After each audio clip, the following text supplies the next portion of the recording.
introduce myself. My name is Joran Oppelt, and I am from St. Petersburg, Florida, in the United States. I am the owner of the Metta Center. It's a meditation center there, and also the founder of what we call the Integral Church, which is also based in St. Petersburg. I'm also serving currently as the president of Interfaith Tampa Bay. It's a group of pastors and imams and rabbis that gather together to share meals and to engage in interfaith dialogue and to engage in peace-building activities there in the region. The talk I want to give today, in the tight 20 minutes that I have, is a version of a longer talk based on a book that I'm writing now called Spiritual Edge. With the time that I have with you today, I want to use that time to tell you a story. Before I tell you that story, I want to talk a little bit about the name Spiritual Edge, so that we can kind of get on the same page and have an understanding of what that might mean. The first way we might think of these words together might be the edges between. The edges between those names that we have put on ourselves or have had put on us by other people. Personally, I have been a facilitator and a creator and a producer and a designer and an artist and a musician, and the real work there happens between all of those things, right? It happens in the midst of all of those things. And similarly, I have been a minister and a chaplain and a spiritual director and a life coach and a father. And that real work happens in between and in the midst of all of those things. So I want you to be thinking of the edges between those labels. The second way we might think about spiritual edge is literally standing on a precipice. Standing on a cliff and not knowing what comes next. Being afraid of what's out there. That next step not being visible, right? And maybe lacking the courage or the faith to take that leap. Knowing that the net will appear. So think about that in that moment, what it takes to simply fall forward into your next stage, your next self. The third version I want to propose, you kind of toss around in your mind here when we're talking about edges, is the idea that the word edge can sometimes mean advantage. Like, I have an edge on life. I have an edge over you. It's a sense of privilege, a sense of power, a sense of getting in touch with all of the education and experience that has brought you to that exact moment to do that work. What gives you that edge? What gives you that advantage? How can you work from your privilege to put more good in the world? So I want to tell you a story. How many book lovers are in the crowd? Okay, lots of book lovers. I'm a book person, so I want to tell you a story about the 3 major moments in my life that changed me for the better. And they are directly connected to 3 books that blew my mind open and changed me. The first book that changed my life, I was 12 years old, and I was in Medford, Wisconsin. Medford, Wisconsin is a tiny little conservative Christian town of maybe 3,000 or 5,000 people. And the Medford Public Library is where I spent my summers learning and reading. And they had a religion and a philosophy section that was probably about 2 feet wide. Probably 20 books on it in total. And there was one book in particular. It was a white spine with black text. And I remember very vividly as I saw it and turned my head to approach it and reached out for it. In that moment, before I'd even opened it, before I even read it, my life was irreversibly changed. The title of that book, Why I Am Not a Christian, by Bertrand Russell, a British philosopher who, if you've ever tried to read this book, it's really dry and I don't recommend it. But what I knew in that moment as I reached for that book, two things to be true.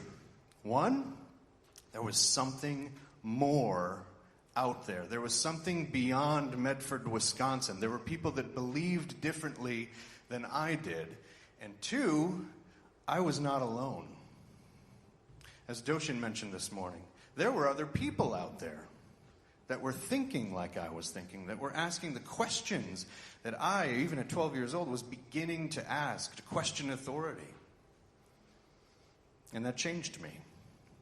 It set me on a path. It set me on a path of studying other religions, Taoism, Buddhism, getting in touch with my Native American spirituality.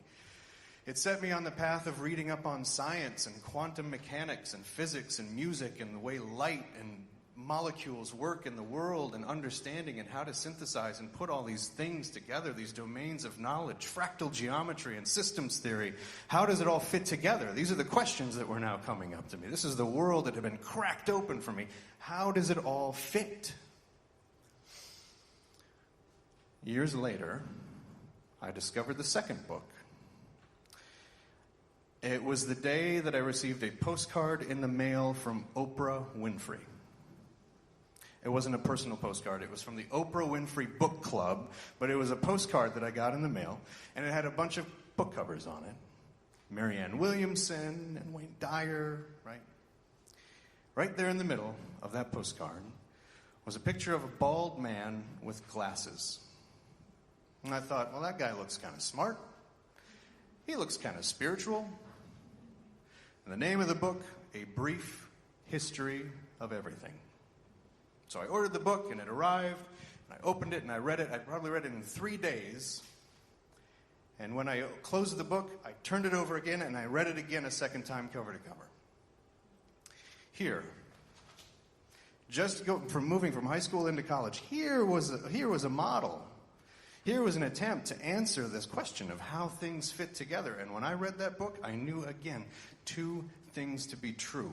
One, there was something more out there. There was something beyond physics and cosmology and religion and spirituality. And two, I was not alone. There were other people in the world on their dining room floors with printed maps and models, moving them around, trying to see how they fit together. Ken Wilber's work inspired me, eventually, after I was married and moved to Florida, to re-enter the Christian church, to get back to the roots of religion, to reinvent it, to get inside it and make changes as an institution. And I entered the Unity Church there in Florida. I served in Unity for 5 years as a prayer chaplain and a platform leader, and I was on my path to becoming an ordained Unity minister. I had found a church that was preaching universal spirituality, a unity of religions, right? Spiritual oneness.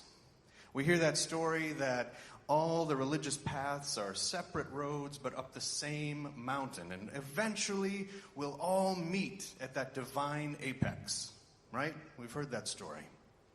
Or the story of the blind man and the elephant. Who's heard that story?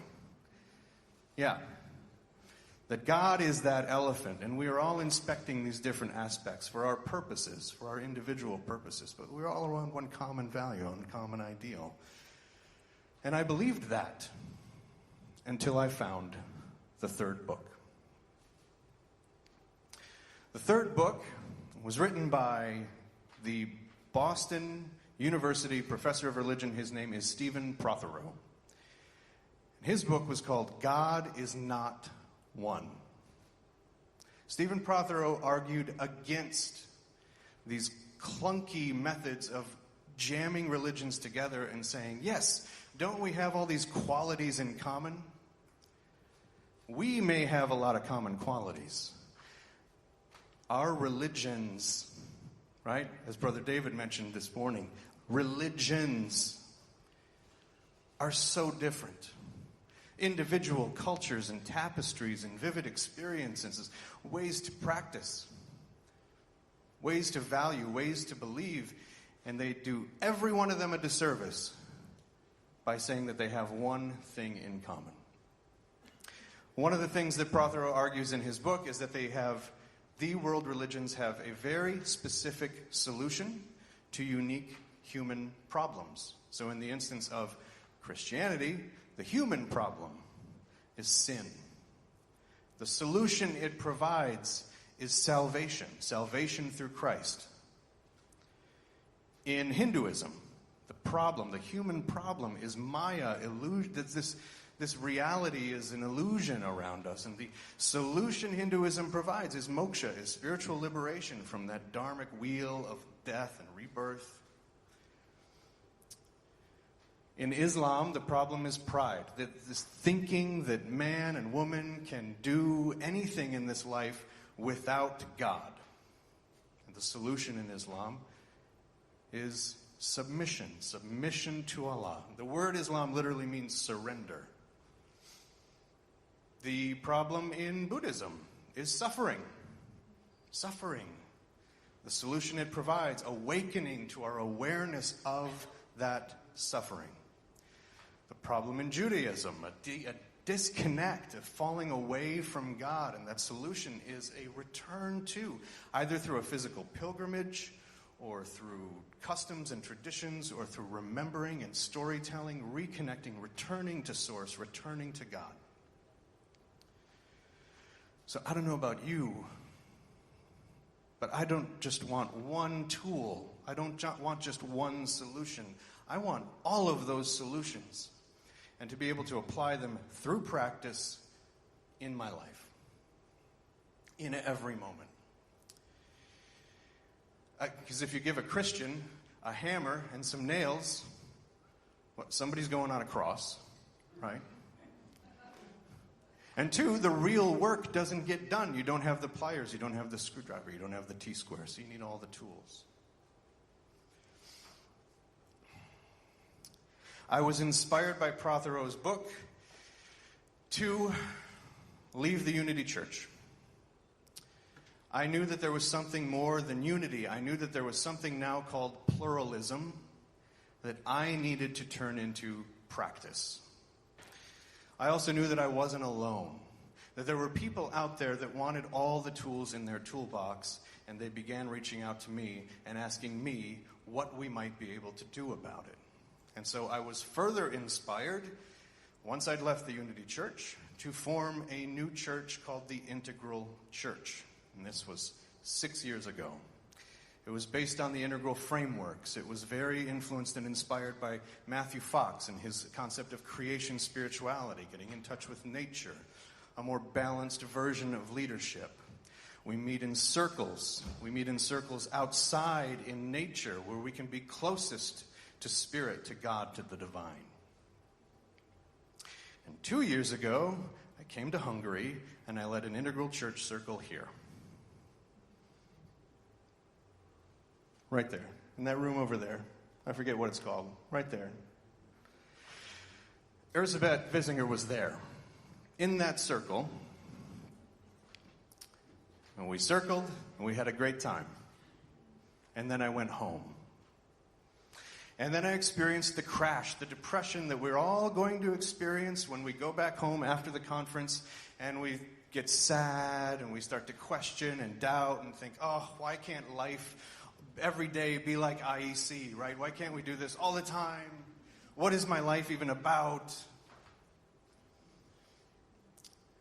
And I was in the deepest part of the trough of that experience when I got an email from Erzsébet. And she said, hey, you know that integral church circle we did?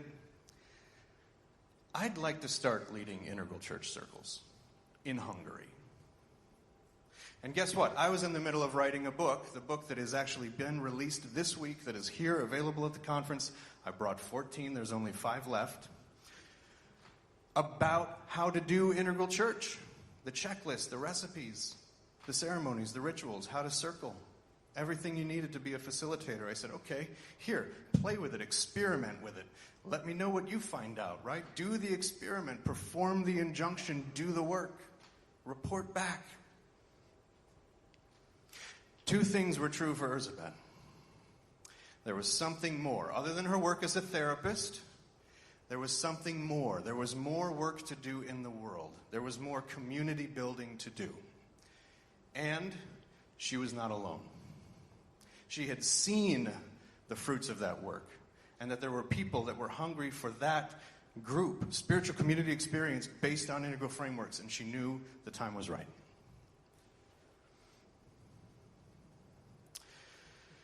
So I want to ask all of you, that when you are buried under those labels that you've given yourself or that you've been given by other people, all of those names and archetypes and typologies and those things that don't mean anything, when you're suffering underneath a pile of them, when you find yourself on the edge of a cliff and you don't have the faith or the courage or the certainty or the confidence to just fall forward, when you are questioning your abilities, your own edge, your own advantage, your own privilege, your own ability to put your work into the world, to create more goodness, beauty, truth. When that happens, I want you to remember 2 things. Can you guess what they are? 1, there's something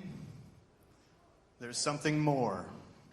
And 2, you are not alone. And I want you to say that with me. 1, there is something more. And 2, I am not alone. All right, say it again. There is something more. And I am not alone. Okay. Now put your hands out in front of you, palms up. And say it again. Receive that gift. Say it. There is something more. Now put your hands on your heart. And I am not alone. Palms up. There is something more. Hands in your heart. One more time. There is something more. I am not alone.